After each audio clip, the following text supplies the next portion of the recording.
제가 영상을 올릴 때마다 강조를 했던 게 있어요. 바로 인간을 연구하는 연구자에게는 세상을 객관적으로 바라보고 정확하게 분석해내기 위해 어떤 덕목이 요구되는가에 대한 얘기를 많이 했었어요. 그 과정에서 라포를 형성해서 참여자의 솔직한 내면을 이끌어내야 한다. 순수하고 편견 없는 시선으로 세상을 바라봐야 한다. 다양한 관점에서 생각해야 한다. 이런 얘기들을 꺼냈었죠. 또 그런 맥락에서 제가 세상을 조금이라도 더 정확하게 바라보겠다고 이렇게 어린 모습의 버티버가 되었다고 어필하곤 했는데요. 물론 진짜 이유는 따로 있지만요.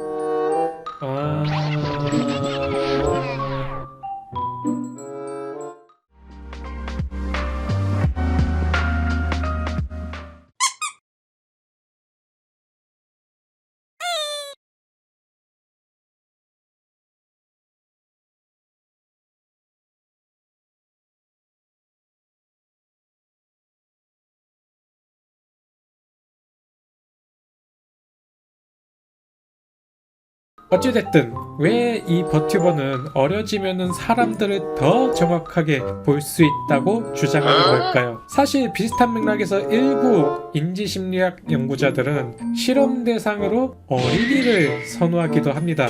뭐라고요? 연구자들이 어린이를 선호한다고요? 전부 다 로리콘 쇼타콘인가요? 미친 또라이도 아니에요? 자, 일단 진정하시고요. 이상해 보일 수도 있지만은 차근차근 설명해 드릴게요. 그럼 이쯤에서 다시 정리하자면은 이 버튜버가 어려진 거를 자꾸 강조하는 이유는 단순히 2D로 된 귀여운 어린이를 좋아하는 로리콘, 쇼타콘이라서 그런 걸까요? 사실 이 부분은 좀 찔리긴 한데요. 오늘은 이 버튜버는 왜 어려진 모습을 강조하는지, 일부 연구자들은 왜 어린이를 선호하는지, 어린이는 정말 세상을 더 정확하게 볼 수 있는지, 이거에 대해서 나름 근거 있게 이야기를 나눠보려고 해요. 근데 이걸 설명하기 위해서는 정보 처리 모델, Information Processing 모델, 즉 인간의 인지 과정을 먼저 알아야 되는데요. 벌써부터 뒤로 가기 누르고 싶다고요? 최대한 쉽게 설명해 볼게요.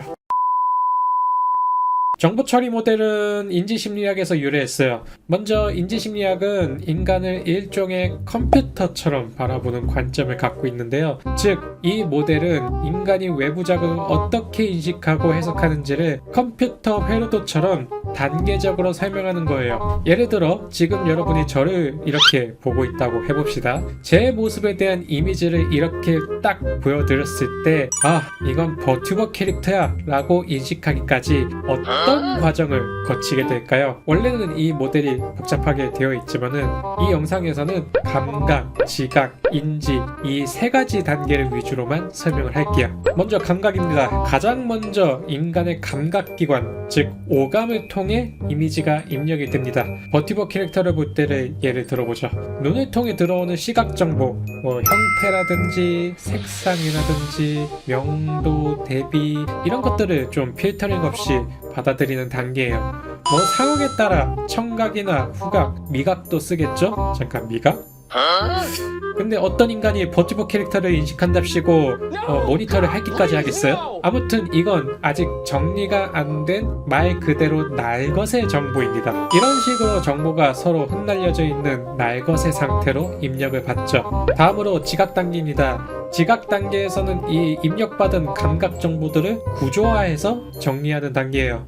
여기에는 동그라미가 있고 저기에는 타원이 있고 그 안에 무슨 색이 있고 이런 식으로요. 감각 정보를 의미 있는 단위로 묶는 과정이에요. 그 다음 단계로 이제 인지 단계입니다. 인지 단계에서는 지각 단계에서 정리된 정보들을 해석합니다.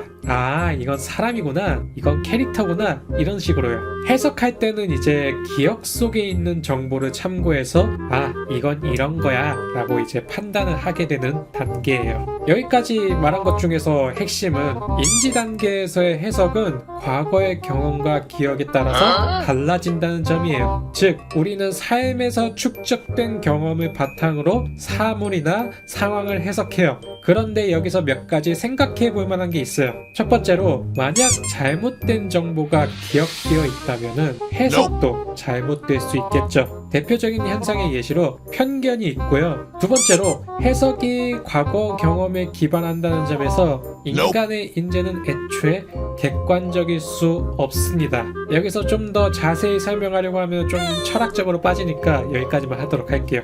그러면 이 두 가지 생각을 바탕으로 다음과 같은 결론을 내릴 수가 있어요. 어른은 경험이 많지만 그만큼 왜곡된 정보와 편견도 많이 갖고 있고요. 어린이는 경험이 적지만은 그만큼 왜곡된 정보도 적어요. 이런 점에 있어서 인지심리학 연구에서는 때때로 아이들이 더 정확하게 사물이나 상황을 바라본다는 결과가 나온다고 얘기를 해요. 이런 맥락에서 제가 어린이 같은 모습으로 세상을 바라보면 더 순수하게 볼 수 있다고 말하는 것도 어느 정도 과학적인 근거가 있는 거예요. 물론 저는 어려졌지만 기억은 고스란히 남아있기 때문에 세상을 정확하게 보는 거는 어렵겠죠. 그래도 어린이 같은 순수한 마음으로 세상을 바라보고는 싶었어요. 그렇다면 마찬가지로 일부 연구자들이 실험 대상으로 어린이를 선호하는 이유도 비슷한 맥락에서 알 수 있어요. 일부 인지심리학자들은 감각에서부터 지각에 이르는 과정을 왜곡 없이 순수하게 밝혀내고 싶어 해요. 이 점에 있어서 어린이는 기억 정보의 양 자체가 매우 적기 때문에 그만큼 정보 처리 과정에서 불필요한 편향이 적게 개입되죠. 하지만 실제로 어린이를 대상으로 실험을 진행하는 것은 정말 어렵습니다. 외적으로는 IRB, 즉 연구윤리 심의를 통과를 해야 되고요. 부모의 동의와 아이의 동의를 모두 받아야 되는 측면도 있고, 실험 관점에서 생각해 볼 때도 실험 설계도 훨씬 섬세해야 돼요. 저도 이걸 자료 찾아보면서 알게 된 건데, 예를 들어서 어떤 사람이 제일 청렴해 보이는지 고르는 실험을 할 때 질문을 단순하게 누가 가장 성실해 보이나요? 이렇게 묻는 것보다는 어떤 선장이 모는 배에 타고 싶어요? 이런 것처럼 편견 없는 반응을 유도할 수 있는 그런 질문을 던질 수 있게 설계를 해야 된대요. 사실 이쪽 분야가 아니라서 저도 잘 모르겠지만 실험 설계한 번 정말 어렵겠구나 라는 생각이 들어요. 자, 이제 저에 대한 오해가 좀 풀리셨을까요? 저나 일부 연구자들이 어린이를 선호한다고 해서 로리콘, 쇼타콘이 아니라 정말로 인간의 인지 과정을 더 순수하게 이해하고 싶어서 그러는 거예요.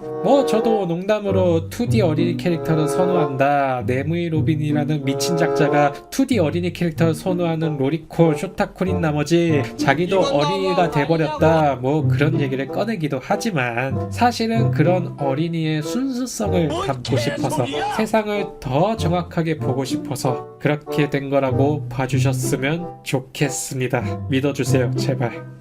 그러니까 여러분, 저 같은 어린이를 그렇고 그런 눈으로 바라보지 마시고 정말 순수한 마음으로 대화하는 어른이로 봐주셔야 돼요. 알겠죠? 반대로 여러분들도 자신이 2D 로리콘, 쇼타콘이라고 해서 막 이상한 취향 가졌다는 생각보다는 어린이들의 순수하고 귀여운 모습을 동경해서 지켜주고 싶어서 라고 생각하시면 되지 않을까요? 저한테 꼴리네요. 이런 표현을 쓰는 것보다는 훨씬 더 건전하겠죠. 그쵸? 그럼 저는 이상 마치겠습니다. 내용들이 유익하셨다면 구독과 좋아요 부탁드리겠습니다. 시청해주셔서 감사합니다. 네무이 로빈이었습니다. 감사합니다. 안녕.